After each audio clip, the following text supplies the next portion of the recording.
খালেদ চাচা, খালেদ চাচা, আপনি তো আমার সঙ্গে এসেছেন, যাবেন তো? চলো।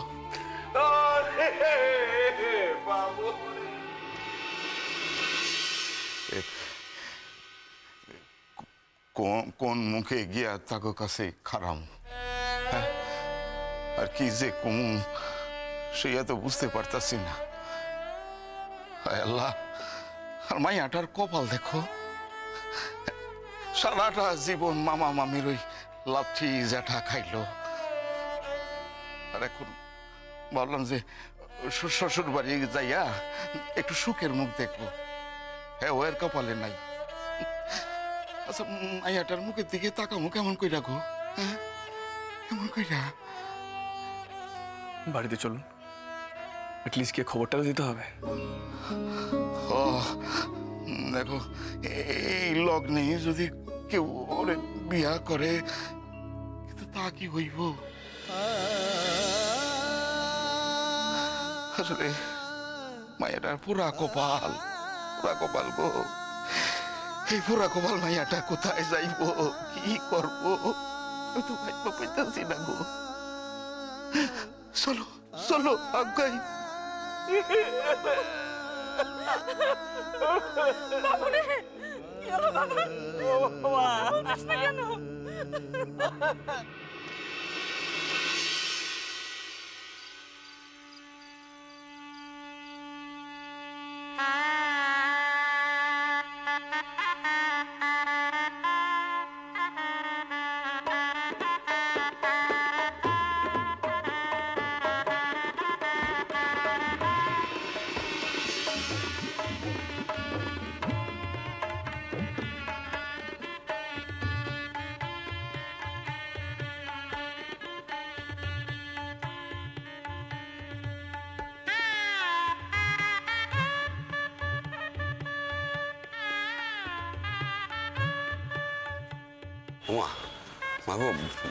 বর তো এখনো আইতাছে না, আমার মনে হইতেছে বিয়ের লগ্ন না পার হয়ে যায় গিয়া।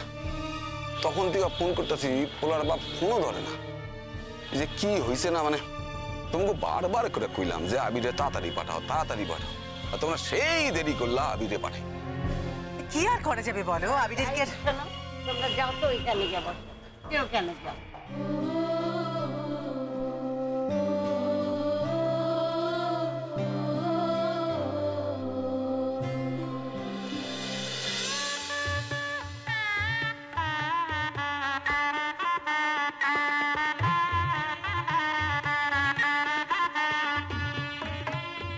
আবিরের কি একটা কাজ বলো? বর কোনে দুজনকেই তো আবিরকে সামলাতে হচ্ছে না। আমি এই সব কিছু বন্ধ করতে পারি, কিন্তু একটা শর্তে। তোমাকে আর দুর্গাকে আমাকে ছুঁয়ে কথা দিতে হবে, এর সাথে তোমরা কোনো যোগাযোগ আর রাখবে না। শোনো, আমরা এখনো তোমার মতন এতটা পাথর হয়ে যায়নি। তোমাকে ছুঁয়ে আমি এত বড় কথাটা, এটাই আমার শেষ কথা তোমাকে। দাদা ভাই, পুতুলটা না দিয়ে এসেছি। আস্তে, একেবারে বজরংবলী আন্টির হাতে দিয়েছো তো? না, আমরা তো দরজা দিয়ে গড়িয়ে দিয়েছি, ঘরে তো ঠাম্মু ছিল তাই ঢুকতে পারিনি। মা ঘরে ছিল? এ বাবা, যদি মার হাতে পড়ে তাহলে তো মুশকিল। ওনার কোনো সর্দারজির সাথে পরিচয় ছিল? সর্দারজি? না। ঠিক আছে, আমি তাও বলবো আপনারা একটু ঠান্ডা মাথায় ভাবুন।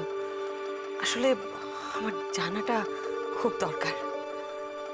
আমি তাহলে আসি, কিছু মনে পড়লে আমাকে অবশ্যই জানাবেন। আচ্ছা।